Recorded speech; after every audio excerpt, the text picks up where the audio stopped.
செய்தி நல்லதோ கெட்டதோ இரண்டும் ஒரு விஷயத்தில் ஒத்துப்போகிறது. காட்டுத்தீ போல் வேகமாக பரவுவதில்தான். அவ்வண்ணமே தவல்கேட்டின் ராஜபுத்திரர்களும் அச்செய்தியை எடுத்துக்கொண்டு ரத்தன்பூர் விரைந்தனர். இந்துஸ்தானின் ஷெஹன்ஷா ஜலாலுதீன் முகமதின் கட்டளைப்படி ரத்தன்பூர் கோட்டையை தவல்கட்டின் அரசர் அஜல் சிங்கின் ஆதிக்கத்தின் கீழ் வருகிறது. ஆகவே கோட்டையை தவல்கட்டின் தளபதியிடம் ஒப்படைத்து விடுமாறு தவல்கட் கோட்டை அதிகாரிக்கு தெரிவிக்கப்படுகிறது. ராஜமுத்திரையுடன் முகலாய பேரரசரின் ஒப்படைப்பு பத்திரம் இது. இது பாஷா அவர்களின் கட்டளை. ராஜபுத்திரர்களிடம் கோட்டையை ஒப்படைக்க வேண்டும். கோட்டையை காலி செய்ய உத்தரவிடுகிறேன். ரத்தன்பூர் கோட்டை எனது கட்டுப்பாட்டிற்குள் வந்ததாக இன்னும் செய்தி வரவில்லையே. தங்களுக்கு கவலை வேண்டாம் மகாராஜா. அந்த செய்தியை எடுத்துக்கொண்டு வீரன் எந்த நேரத்தில் வேண்டுமானாலும் வரலாம். அரசருக்கு வெற்றி உண்டாகட்டும். ரத்தன்பூர் கோட்டையின் உச்சியில் தவல்கட்டின் கொடி பறக்க விடப்பட்டுள்ளது. வாழ்த்துக்கள் மகாராஜா. அடுத்த கட்டளை என்னவென்று கூறுங்கள். வேற என்ன இருக்கிறது? விஜேந்திரன் புறப்பட வேண்டிய நேரம் வந்துவிட்டது. செல்லுங்கள். சென்று இளவரசரை இங்கு அழைத்து வாருங்கள். உத்தரவு மகாராஜா. தவல்கேட்டுக்கு இனி எந்த அச்சமும் இல்லை. உனக்கு நான் 2 வாழ்த்துக்கள் கூறுகிறேன். ஒன்று திருமணத்திற்காக, இரண்டாவது ரத்தன்பூர் கோட்டை கைவசமானதற்காக. அந்த கோட்டையை வென்று கைப்பற்றி இருந்தால் என் சந்தோஷம் இரட்டிப்பாக இருக்கும். அரசியலில் எப்போதும் வெற்றிதான் மிகவும் முக்கியம் விஜயேந்திரா. அவ்வெற்றி நமக்கு யுத்தத்தால் கிடைக்கிறதோ அல்லது வேறு மார்க்கத்திலோ கோட்டை நமது கைவசம் ஆவதென்பது தவல்கேட்டை பொறுத்தவரை மிகப்பெரிய அரசியல் வெற்றியாகும். திருமணத்திற்கு தேவையான அனைத்தும் தயாராக உள்ளதல்லவா? ஆம், தயாராக உள்ளது. நான் முன்பே அனைத்து பொருட்களையும் எடுத்து வைத்து விட்டேன். பிறகு புரோகிதர்? மற்ற புரோகிதர்களுடன் சேர்ந்து அவரும் விரைவில் வந்து விடுவார். மான்சிங், விருந்திற்கான ஏற்பாடுகள் நடைபெறுகின்றன அல்லவா? தயாராக இருக்கிறது. நானே சென்று பார்த்து வந்தேன். பாதுகாப்பு ஏற்பாடுகள் எப்படி இருக்கிறது? கடுங்காவல் விதித்திருக்கிறேன். பாதுகாப்பு ஏற்பாடுகள் பல மடங்கு உயர்த்தப்பட்டுள்ளது.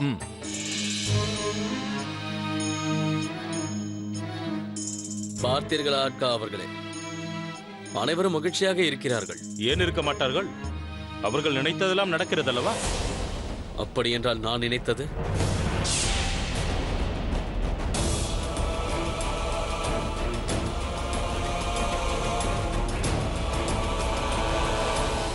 ரத்தன்பூர் கோட்டையை நாம் மீண்டும் கைவசப்படுத்த வேண்டும். தற்போது அவர்கள் மகிழ்ச்சியில் திளைத்துக் கொண்டிருக்கிறார்கள். அவர்கள் தப்பி போக நாம் சந்தர்ப்பமே அளித்துவிடக் கூடாது. முன்னேறி சென்று தாக்குங்கள்.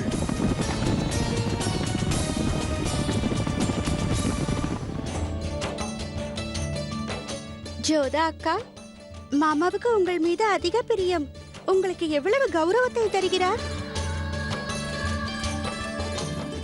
ஆகையால் தான் விலைமதிப்பற்ற பரிசுகளை தந்தாலும் ரத்தன்பூர் கோட்டையையும் தந்துவிட்டார்.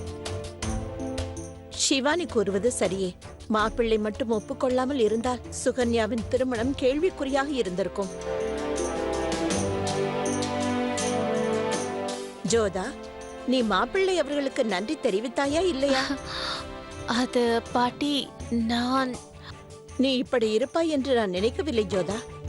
மாப்பிள்ளை அவர்கள் நாம் தலைகுனிய இடம் கொடுக்கவில்லை. அப்படி இருக்கும்போது நன்றி கூற வேண்டும் என்று தோன்றவில்லை. முதலில் இங்கிருந்து செல். நன்றி கூறிவிட்டு பிறகு வா. போ, செல்லுங்கள். சம்பிரதாயத்திற்காக மணமகளின் சகோதரியும் அவர் கணவரும் வரவும்.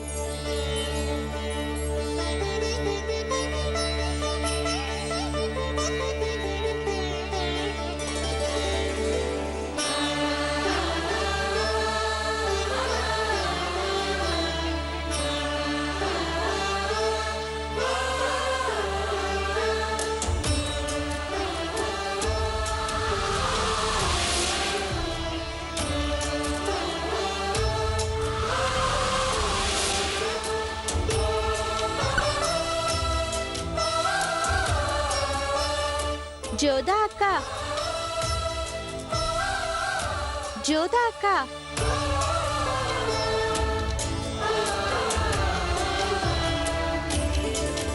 ஜோதா பேகம், உங்களது இளைய சகோதரி உங்களை அழைக்கிறார்கள். மாமாவிற்கு நன்றி தெரிவியுங்கள்.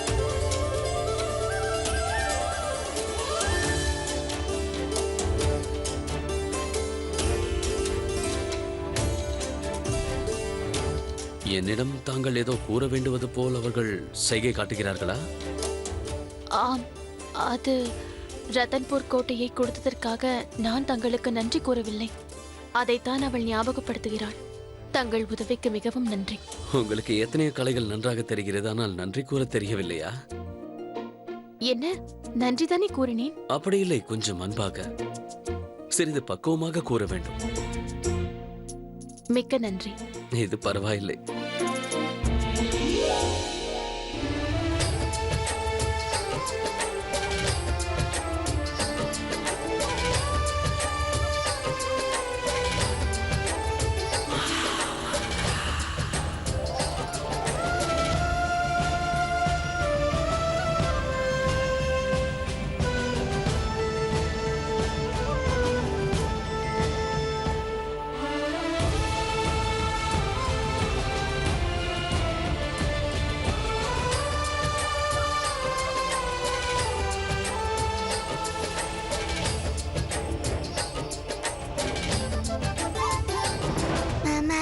மாமா அவர்களே, நீங்கள் எனக்கு உதவி செய்ய வேண்டும்.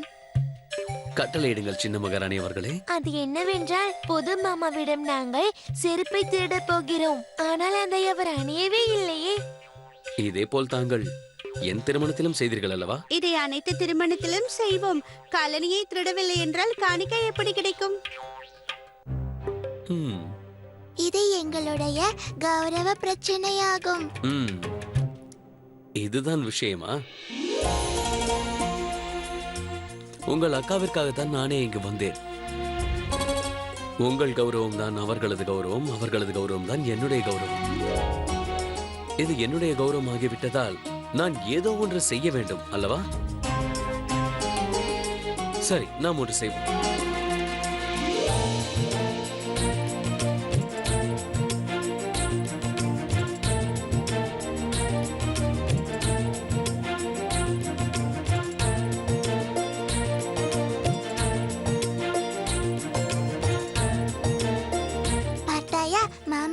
எவ்வளவு புத்திசாலி என்று.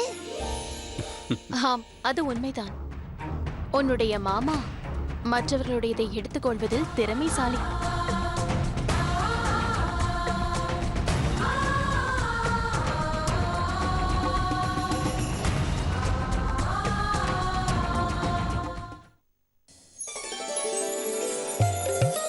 மாமா அவர்களே, காலனி வேண்டும் என்றால் காணிக்கையை தாருங்கள்.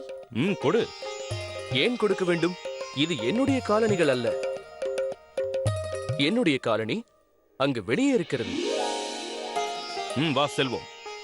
அட, எங்களை செல்ல விடு. நீங்கள் செல்ல முடியாது.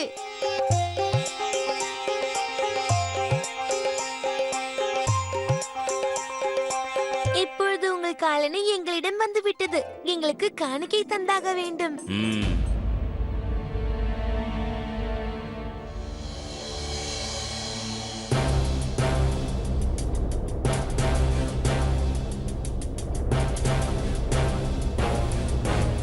எவ்வாறு இருக்கிறது பக்ஷிபானு? முதல் முறையாக ஒரு ஹிந்து நிக்காவில் பங்கேற்கிறாய். உனது கைகளுக்கு என்னவாயிற்று?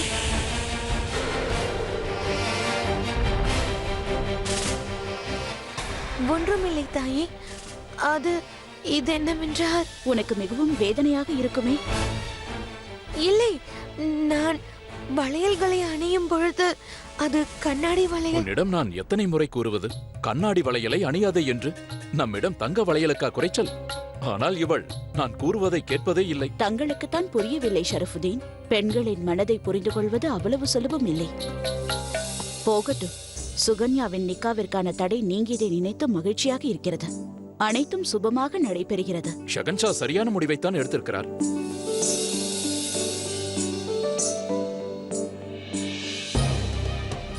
அனைவரும் மகிழ்ச்சியாகவே இருக்கின்றனர். என் வயிறுதான் எரிகிறது. அனைத்து முயற்சிகளும் வீணாகிவிட்டது.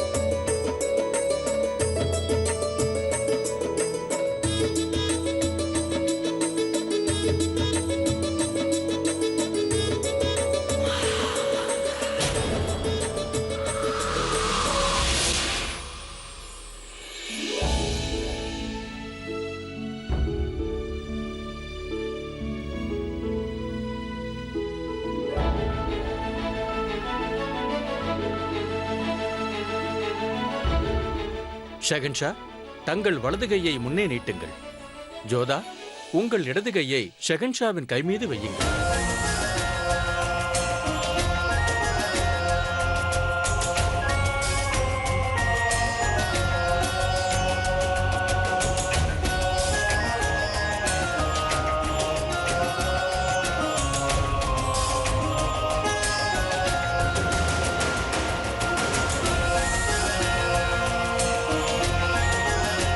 शं सत्यस्य पतयो भवन्तु शं नो अर्वन्तः शमुसन्तु गावः शं नारिभवः सुकृतः सुहर्ताः शं नो भवन्तु पितरो हवेषु शं सत्यस्य पतयो भवन्तु शं नो अर्वन्तः शमुसन्तु. காயப்படுத்துவதற்காகவே இவ்வளவு இறுக்கமாக பிடிக்கின்றார். நான் கஷ்டப்படுவதில் அவருக்கு ஒரு சந்தோஷம். பெரிய போர்களில் வெற்றி அடைவதை விட உங்களை ஆள வைத்து பார்ப்பதில் தான் எனக்கு மிகுந்த சந்தோஷம் ஜோதா பேகம். शं नारिभवः सुकृतः सुहर्ताः शं नो भवन्तु पितरो हवेषु शं सत्यस्य पतयो भवन्तु शं नो अर्वन्तः शमुसन्तु गावः. ஷகன்ஷா, ஹோமத்திற்காக கைகளை முன்னே நீட்டுங்கள். புரோகிதர் அவர்களே, தாங்கள் என்ன கூறினீர்கள் என்பதை நான் தெரிந்து கொள்ள விரும்புகிறேன். மந்திரத்தை கேட்கிறீர்களா? ஆம். நான் பறவைகள் எதற்காக ஒலி எழுப்புகின்றன என்பதை தெரிந்து கொள்ள கூட விரும்புவேன். அந்த பறவைகள் குஞ்சுகளை எழுப்புகின்றனவா அல்லது உணவு கொண்டு வருகிறேன் என்று கூறுகின்றதா என்று கூட யோசிப்பேன். கூறுகிறேன். மணமக்களின் பிரகாசமான எதிர்காலத்திற்காக நான் இந்த மந்திரங்களை தங்கள் சார்பாக கூறும் வகையில் இந்த சாஸ்திரம் அமைந்திருக்கிறது.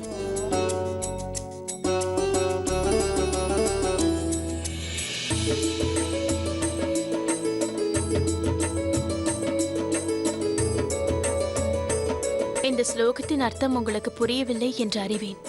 என் கையை பிடித்துக் கொள்ள வேண்டும். இதுதான் உங்கள் திட்டம்.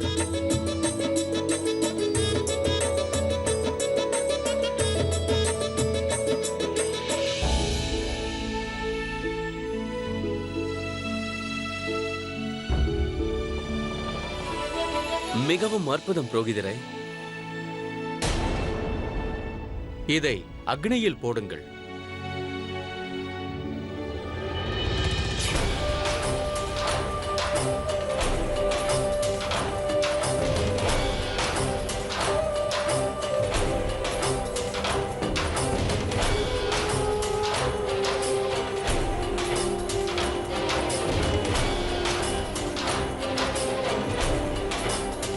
நீங்கள் இருவரும் அக்னியை வலம் வரலாம்.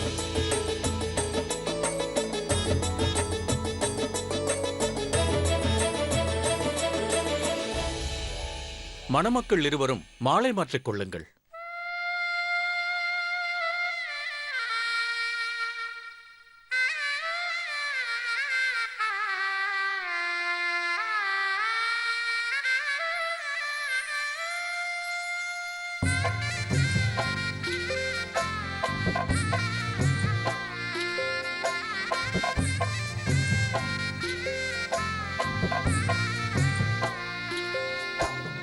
सुनो सुनो वर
இப்போது மணமகனை மணமகள் பின்தொடர வேண்டும்.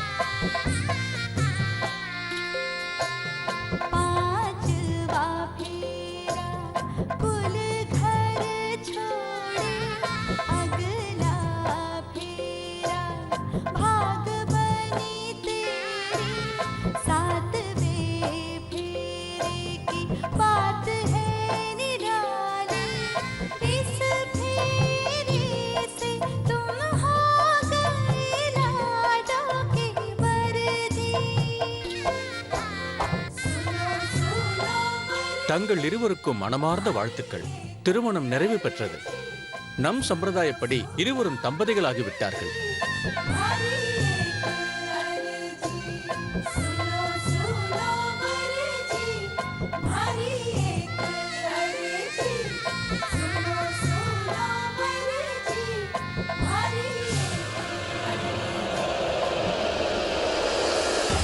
ஒருபுறம் சுகன்யாவின் திருமணம் நடந்து முடிந்தது. மறுபுறம் முகலாயர்கள் ரத்தன்பூர் கோட்டையை மீட்டெடுக்க போர் புரிந்தனர்.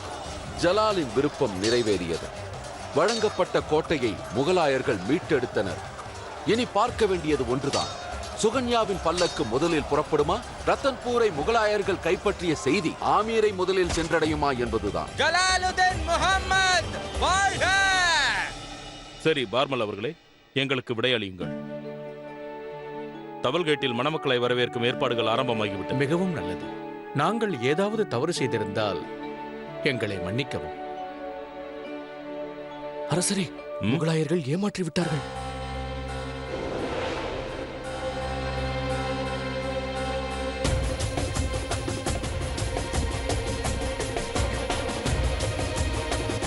பல்லக்கை இறக்குங்கள். இனி நாங்கள் அழைத்துச் செல்ல மாட்டோம்.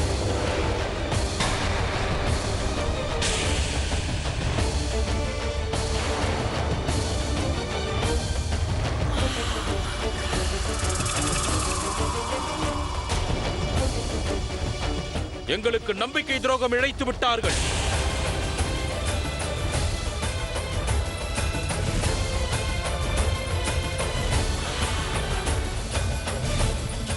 மிகவும் அற்புதம் ஷெகன்ஷா, உங்கள் வாக்கை அழகாக நிறைவேற்றி விட்டீர்கள். முதலில் எங்களுக்கு கோட்டையை கொடுத்து விட்டீர்கள். அதன் பிறகு எந்த அறிவிப்பும் இன்றி திடீர் தாக்குதல் நடத்தி கோட்டையை மீண்டும் கைப்பற்றி விட்டீர்கள்.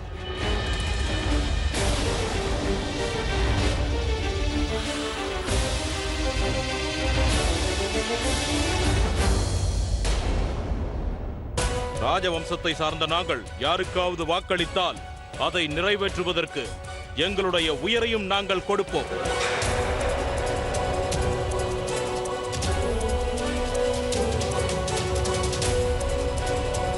மற்ற ராஜபுத்திரர்கள் மிகவும் சரியாக கூறுவார்கள். முகலாயர்கள் வெறும் ஒரே ஒரு விஷயத்திற்கு தான் சரியானவர்கள் என்று, எதிரியாக இருப்பதற்கு மட்டும்.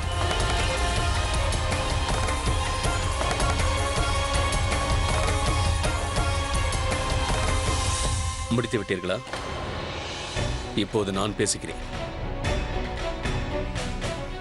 மருமகளை எப்படி நடத்த வேண்டும் என்பதை நான் பிறகு சொல்லித் தருகிறேன். நீங்கள் செய்த இந்த காரியம் ஒரு ராஜபுத்திரர் செய்த காரியம் போல் தெரியவில்லை. இது அநியாயம். நீங்கள் செய்தது திருமணம் அல்ல, உறவு என்ற பெயரில் செய்த ஒப்பந்தம், வியாபாரம். ஆம், இத்திருமணத்தை முடிப்பேன் என்று நான் ராஜா பார்மல் அவர்களுக்கு வாக்களித்தேன். நான் தங்களிடமிருந்து கோட்டையை பறிக்கவில்லை. எந்த பொருளையும் யாசகமாக கேட்கக்கூடாது. நெஞ்சில் துணிவோடு போர் செய்து அதை நாம் சொந்தமாக்கிக் கொள்ள வேண்டும். இதை கற்றுக் கொடுக்கவே இப்படி செய்தேன். அப்படி செய்ய வேண்டும் என்றால் இதய துடிப்பில் வீரம் இருக்க வேண்டும். அது தங்களிடம் இல்லை. உங்களுக்கு கோட்டை வேண்டும் என்றால் வாருங்கள், போர்க்களத்தில் சந்திப்போம். இப்படி திருமண மண்டபத்தில் பேசிக் கொண்டிருக்க கூடாது. என்ன கோபம் வருகிறதா? போர் புரிய வேண்டும் என்று தோன்றுகிறதா? நான் தயாராக இருக்கிறேன். திருமண சடங்குகள் முடிந்துவிட்டன. வாருங்கள், போர்க்களத்தில் சந்திக்கலாம். எனக்கு யாரும் துணையாக வர வேண்டாம். நீங்கள் வேண்டுமானால் உங்கள் மகனையோ வேறு யாரையாவதோ துணைக்கு அழைத்துக் கொள்ளலாம். நான் போர் புரிய தயாராக இருக்கிறேன். உங்களிடம் இன்னொரு விஷயம் கூற வேண்டும். விஜயேந்திரன் சுகன்யா திருமணம் முடிந்துவிட்டது. அவர்களுக்குள் எந்த பிரச்சனையும் இல்லை. அவர்கள் ஒருவரை ஒருவர் விரும்புகிறார்கள். அதனால் ஒன்றை மட்டும் நினைவில் வைத்துக் கொள்ளுங்கள். சுகன்யாவிற்கு துன்பம் ஏற்படுத்தலாம் என்று நினைத்தீர்கள் என்றால் அல்லாஹ் மீது ஆணை உங்கள் மகனுக்கு தக்க பாடம் புகட்டுவேன். சுகன்யாவின் மனதில் சிறிதளவு காயம் பட்டாலும் பிறகு நான் உங்கள் மகன் விஜயேந்திரனின் தலையை கொய்து விடுவேன்.